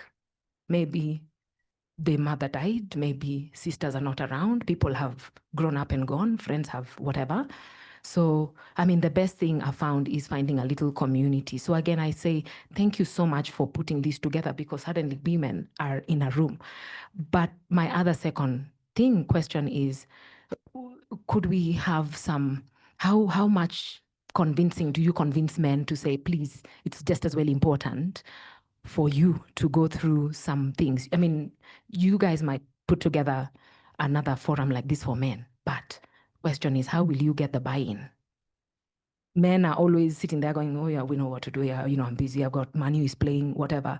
You know, when are you going to get them to have the buy-in? Because this is so important. We're talking about women being overwhelmed and mothers being empowered, but along the journey, the man might easily drag the woman behind so hard. And it's just such a challenge. But I am applauding you guys again and again. I can't say this enough, that this is happening. This event is just, it's very much needed, and we need a lot more voices around this space. Thank you. So a question right there. Yes. Hi, everyone, moms, aspiring moms, panelists. I'm Daisy. I'm also a lawyer, and I'm a mom to a 5-year-old and expecting right now another one. So my question would be to partly Prof and also partly Felix, Dr. Felix, because it's a medical question and it's mainly on postpartum, because I believe I had postpartum with my first baby, and I realize I don't know if I did because I never got diagnosed. But every time I hear what people go through postpartum, I realize I had it. I don't know when it ended, maybe around 5 months. But I had a COVID baby, so that time, even the hospital used to tell you, just avoid coming to hospital unless it's very necessary. So even getting a diagnosis for postpartum was hard, because it was even hard to get doctors, and you used to avoid hospitals. So my question is, for my pregnancies have always been very nice, smooth, no morning sickness, no issues. Lucky for me. But then my issues now came after birth. So what can I do mentally and physically to avoid, if there is a way to avoid postpartum in this stage, with this second baby? And what are the signs, the main signs, if you can tell me, or even moms can answer this, a mom who has gone through postpartum and gotten out of it? Because I'm in a very overwhelming job. So partly also pressures of being a lawyer, pressures of being a Nairobian citizen, navigating everything, a Kenyan, the economy, all this I know. And I know, I think in the Lamaze class, one of the organizers told us that one way to avoid postpartum is also having a supportive community, but it's not the only thing. I've seen people having postpartum with 100 people around them, and they still have it, and they have to go hide. So I have a supportive community somewhat. I have a lot of maybe overwhelming knowledge, but I don't know what will apply to me, and I would like a little advice on avoiding going through it if I can this time. I like that. We have some questions also online, but maybe we start with these ones first, then we'll come to those ones. The first question was from the lady from, I forget your name, Standard? Sir? Rian. Rian. I was calling you Avira. No, my parents, they did the bare minimum. Yeah? Nawaona sana. But Rian asked about balance and the 3 months separation from the mother and the child. Is this practical and how do we go about it? And I think I don't know if we can take that. And then the next question is how do we get men to buy in? Right? I don't know whether if he's telling you he's watching a Man U game, even him telling him he's serious, he's not serious. They're just losing. They need to come for these sessions. You can't be losing and you're refusing to come for help. Choose a struggle, yeah? But maybe I'd like to hear from the men on the panel. Like, why aren't, how do we get men to come? Not why aren't they coming? How do we get to come? And then the other question is, I think to both Doc and Prof is, how can I avoid postpartum? And what are there for this second year? And what are the signs I need to look out for ahead of time, considering stressful environment and regardless of a supportive community, right? Maybe I start before Prof. Okay, good. Go ahead. Moja. Yeah. I'll actually summarize. They're a bit related. So for a buy-in for men, what I encourage is please come with them to the clinic. Like involve them from the beginning. Even when you're coming for that first clinic, you're being told, the baby is that tiny size, or maybe we can't still see a heartbeat, go come back in 2 weeks. Let's involve them from the very beginning, because the challenge is you want me to come in just at the point of delivery, yet I've not walked with you through this journey. At times, you may not open up to them so much in the house, but when you come and the doctor is asking you, are you feeling this? They can come to realize, that is normal. So I should have done this, I should have done this. So, and I'll always try encourage you to come with them, at least from the first trimester. If you can come with them at every visit, that will be excellent. So by that, then when you tell them, we have this session happening in Aga Khan, could we go together? It will be very easy for them to come. But if now you tell them there's a session on motherhood, they'll be like, let me wait for fatherhood. They don't realize that motherhood, we need to support you. So that is how I'll answer the first one. For the second one, I will say I'm very happy that you are aware that you had it. There's a big problem about most of the medical conditions that happened around COVID. And it's not necessarily a guarantee that because you had that issue around COVID, because remember COVID, even everybody was scared. We, as doctors, we hated working with those thick masks, at times double masking, at times you have to put those PPEs. So it was a stressful state for everybody. You come to labor ward and at times you have a fever, you have to be isolated. Like here, we had a field hospital, you have to be taken to the field hospital. So it was a very different scenario that may not necessarily predict that you'll go through the same. But the fact that you are aware that you had some struggles, that in itself is very important, that self-awareness. Now that will lead you to be more intentional about what you do. You find you're starting to have loss of enjoyment, then of course you seek the next help. You find you're having fatigue, you're struggling to bond with the baby. Now it will be easier for you to seek help than actually somebody who's not aware of all those symptoms. Prof? Thank you very much. And I agree about involving the men as much as possible from the beginning, rather than bringing them in at the end. And I agree when we organize a session like this. We've done a session on parenting in the past as AKU, and I think a session around pregnancy. We are pregnant, and then we have a baby. I think would be a useful session that the men ought to be involved in. So I think I take that very positively. There's a question about separation from the baby, and the solution for this. I think there's no standard formula that says that after you give birth to a baby by month X, you leave them alone and you now go away. There's no formula. But then I think the lady spoke about intentionality. So you plan it. You ought to plan and say, so I have to go back to work after 3 months or after 4 months or whatever it is. And so I'm going to be organizing so that childcare is shared with somebody else. So gradually, by the time I have to go back to work, that share is able to accommodate my schedule.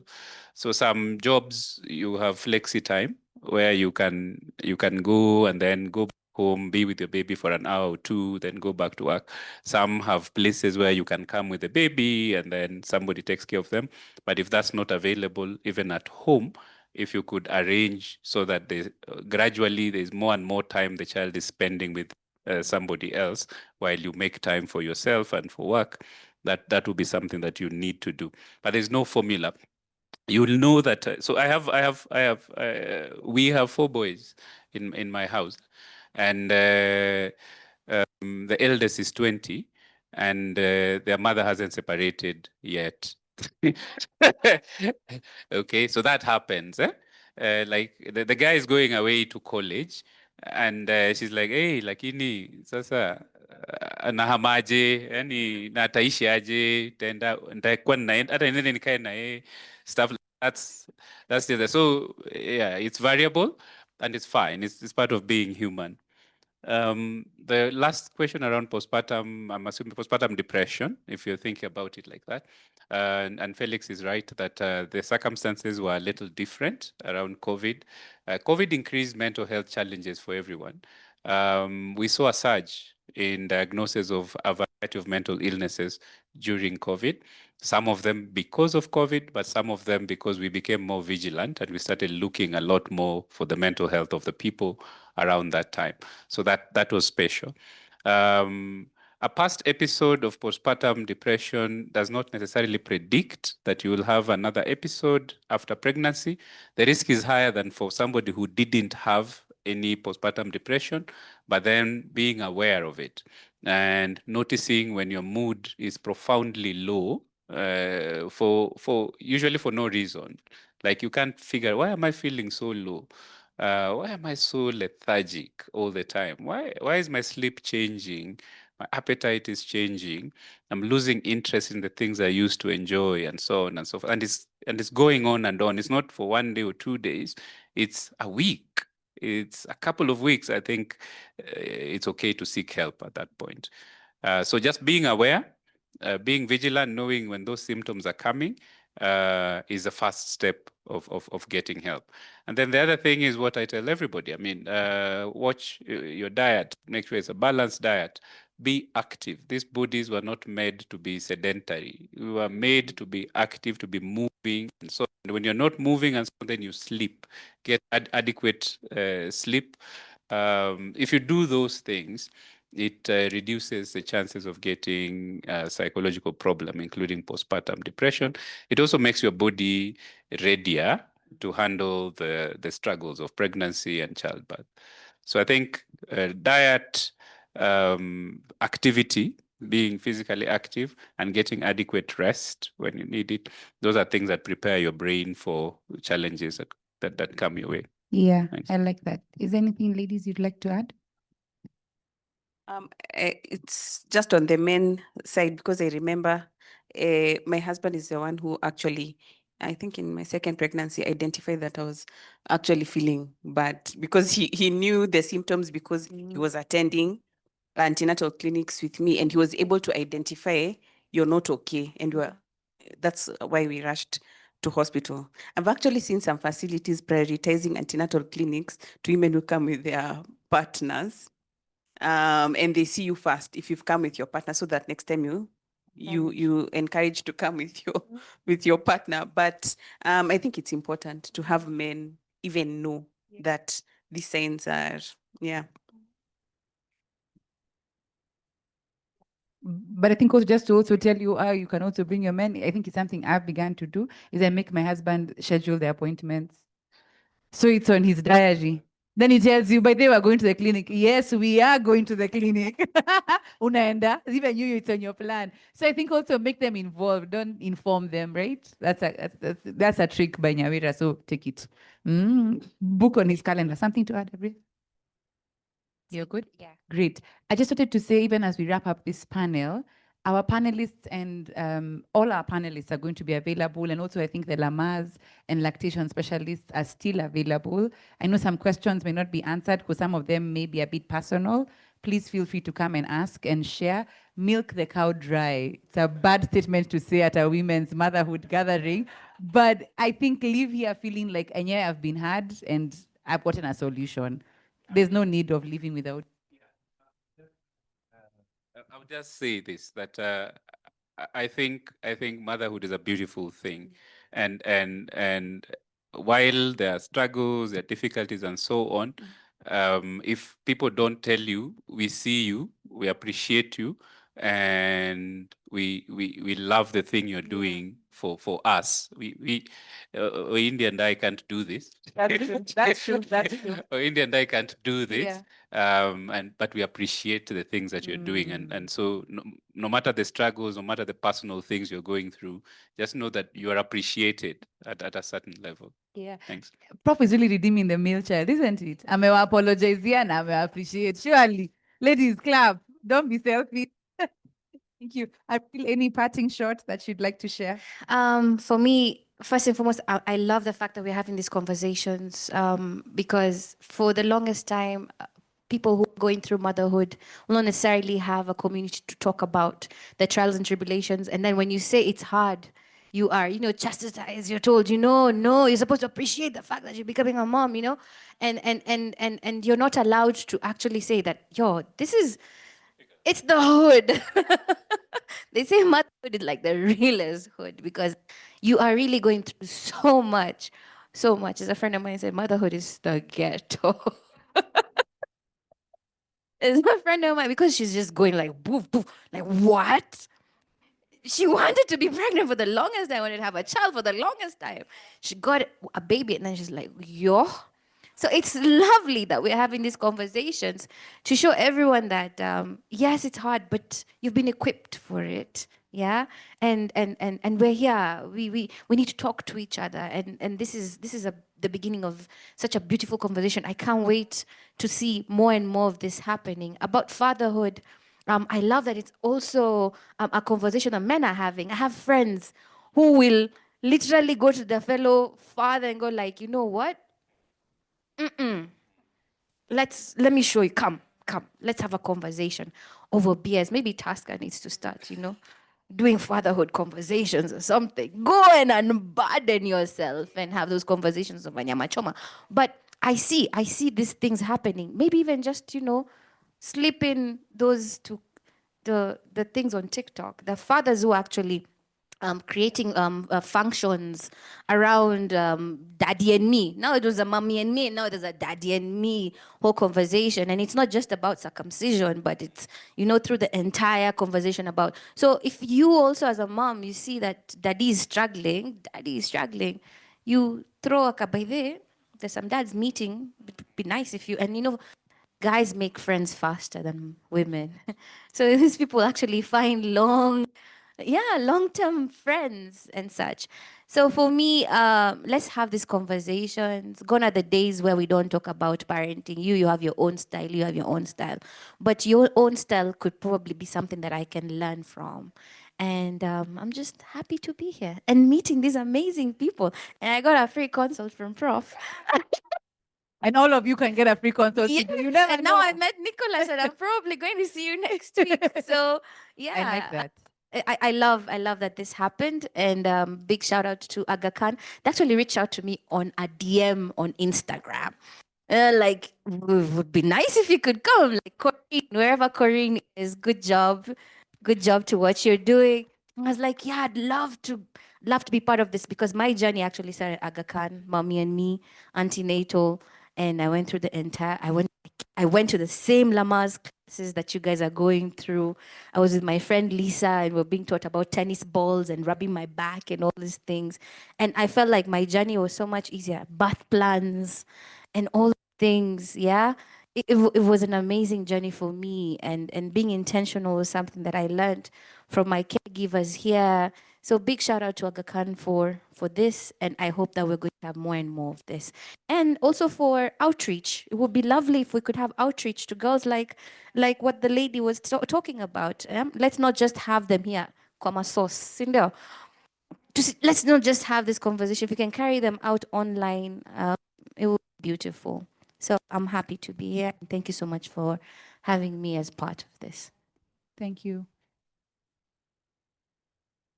Yeah, I think I would like to echo the Kenyan slang. Mine is to echo. But, you know, we were having a conversation with Claire, and Claire has featured she works for Citizen, and we did something together. And then she knows my story, but she asked me, Ashley, why did you come back to Aga Khan again, knowing that you lost your baby here? I came back to the same facility. I came back to the same NICU where my child died, and then I'm bringing my other child. And what I told her is, it's because of the care that I received in this facility. I was treated very well. And it's a bit emotional for me, but I remember after losing Zuri, I had expressed my milk. My milk was here. And the nurses never, it's called what? Discarded. They never discarded my milk. They kept my milk for 6 months.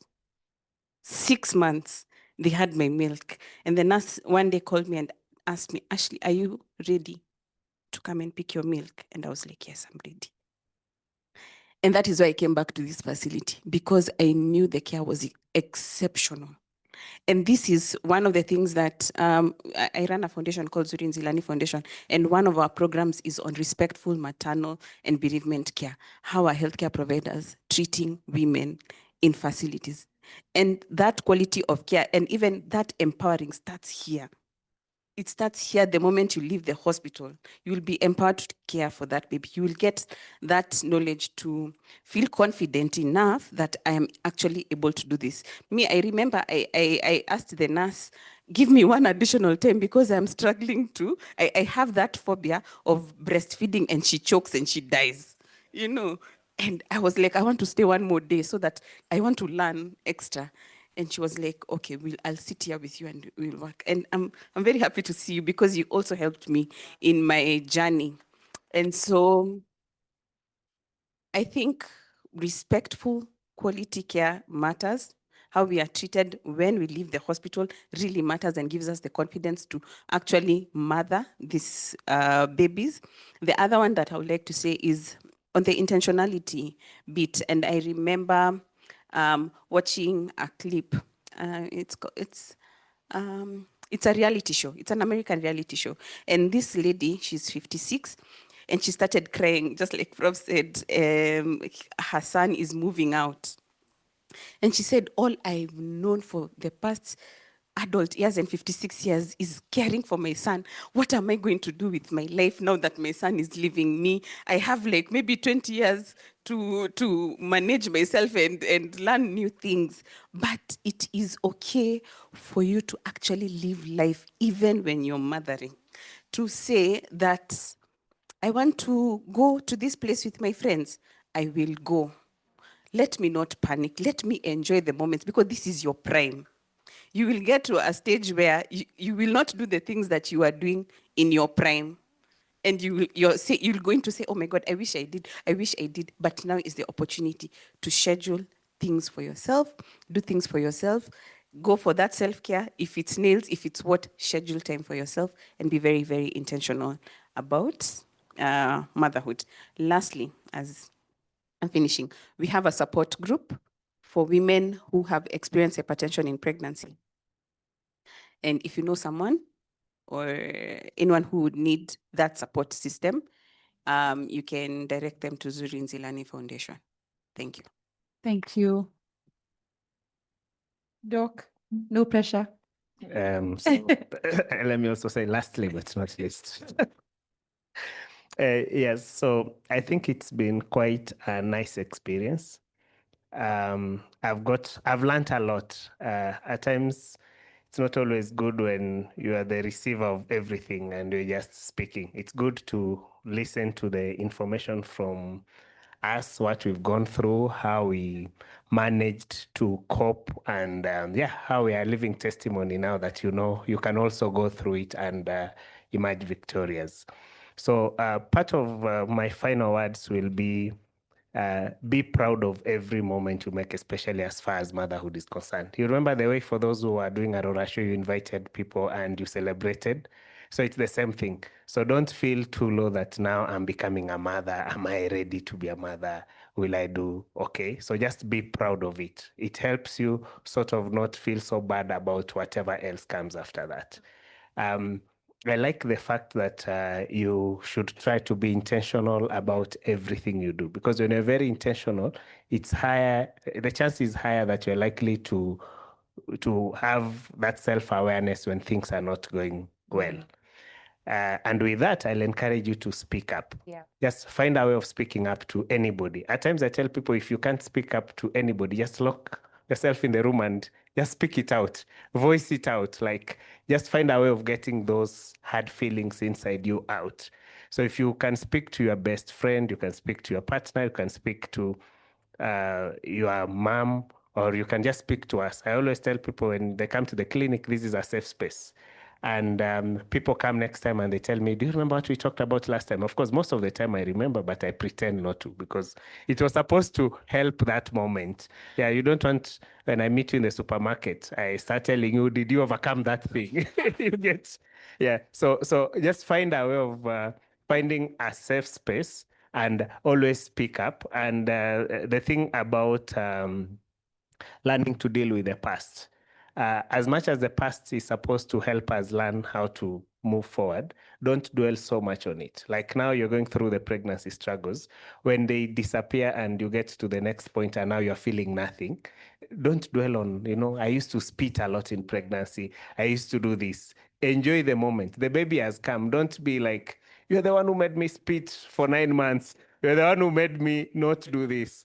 Yes. So don't yeah, your shoe size. Yeah, don't dwell so much on the past. Just live the moment. I like the way Prof said he has been adjusting his priorities and he now only wants to do one. Prof, I'm around 3 now. I'm about to get to 1.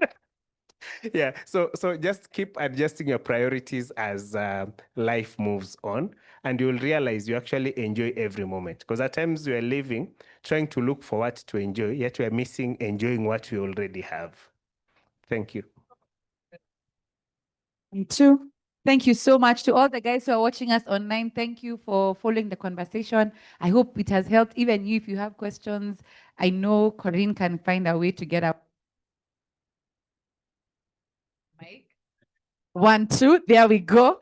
So thank you so much. I think during therapy, my therapist told me something that has never left me, even when my dramas have surfaced. In the bathing room, there are 2 people who are born, a baby and a mom. Oh, yeah. So be okay with being born on those two, for those 2 things. So you're not yet a mother, you'll be born on that day as well. So don't be so hard on yourself. But please, we know better because we're around people who can do better. So all the specialists who are here, I know we have so many questions. I think Nicholas at the back also is going to be available if you need to book a session. I think we all need 2 ladies. You're looking cute, but we know our problems. Yeah, find help. Let's not suffer in silence anymore, all right? And be your sister's keeper. Be kind, be mindful, but also help them get help, isn't it? Fantastic. So let's appreciate our panelists. Great. At this point, I'm going to hand over this mic to the front. There's someone here. There is, isn't it? Oh, there she is. There we go. Yes. Let's appreciate her. She comes up. So, ladies, a big round of appreciation to our panelists, right? Nyawira, we thank you so much for guiding the conversation in your state, and we'll have further conversations around it. So we have a small token of appreciation to our lovely panelists. I think they've done an amazing job, right? So I would like, I am not going to be the one presenting this because you have engaged. So I want 5 ladies from the audience to come forth so that we can be able to give to our panelists. Ama namna gani? Hebu kujeni tufanye hii pamoja. Yeah? 5 ladies volunteers. I'm not picking anybody, you know, ladies. Chap, chap, we do this.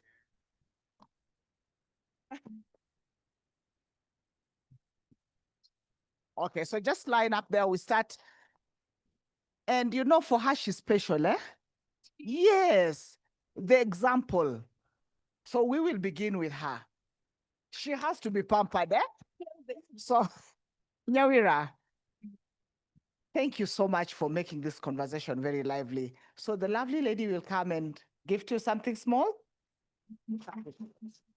Here, here, nataka picha.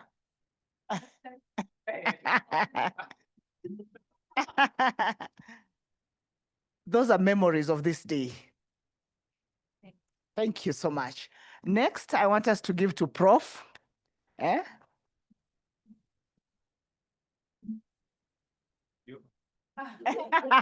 That's a good one, eh?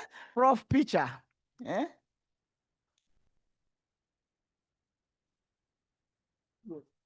The next one is for Nyambura. Thank you. Finally, I see you, eh? Sikuona kwa mtandao.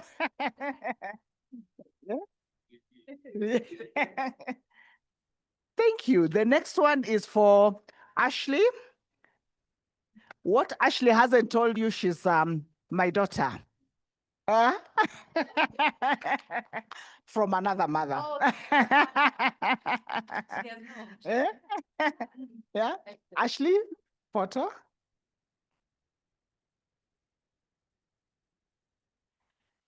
And the lady now is for the honor of the person who gives us the babies, helps us. Daktari mwenyewe. Yeah. Yeah. So thank you so much, our panelists. You may take your seats. Oh, you have a group photo. Okay. Then, yes. Tafadhali, do you need them with their bags or you just need them? Oh, okay.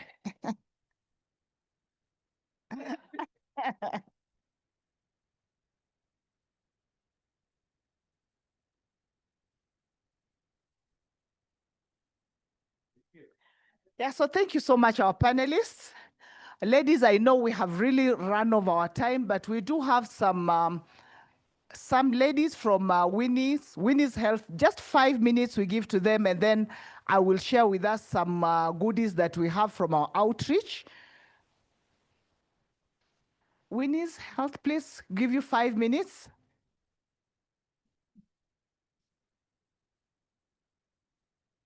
Hi, ladies.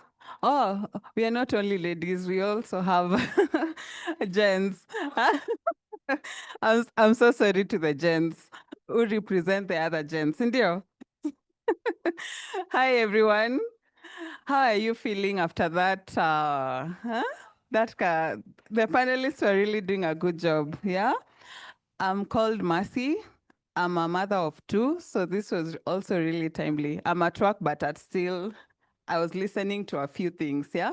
And I'm happy to have also been a mother who gave birth at Aga Khan, so this was really nice. Besides that, I'm from Winnie's Pure Health. Winnie's Pure Health prides itself in processing healthy, whole grain products, yeah? We are here as exhibitors. Please pass by our stand. You get to see the goodies we have. We have an offer running for today for the mothers who've come. So pass by and get to know more about Winnie's Pure Health. Thank you. Yeah, thank you, Mercy. Thank you for being with us today. So ladies, we do have some discounted rates on our pap smear in our outreach facilities, not on campus. So we are having some discounted charges. So our pap smears are discounted. We have the coupons out here. Please feel free to pick up, and you can get at your own time, get some pap smear. We also do have an event, you have an ultrasound. Oh. Prof, sasa umeanza. Okay.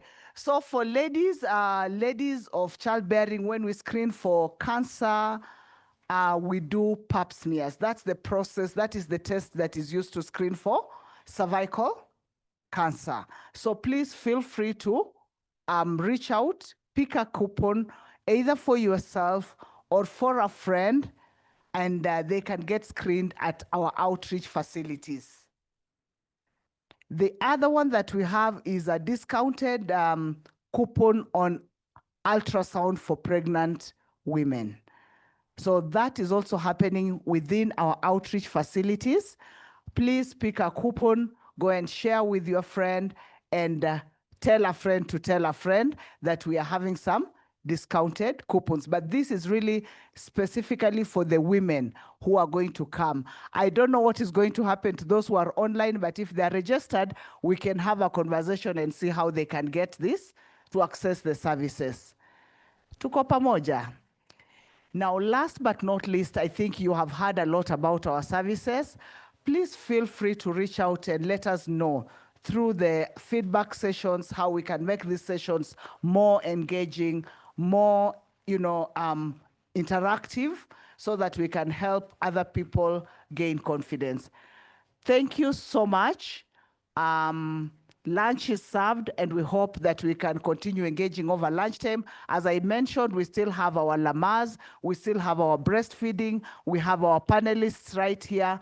So continue to engage. We have Winnie's Health, we have our counseling team, we also have our meditation lady. She did leave her contact. So let's go through all those sessions. Tusiwachwe nyuma, si ndio? We have all the resources around us. I wish I would have children in this time. So enjoy the resources. Thank you and enjoy your lunch. Thank you.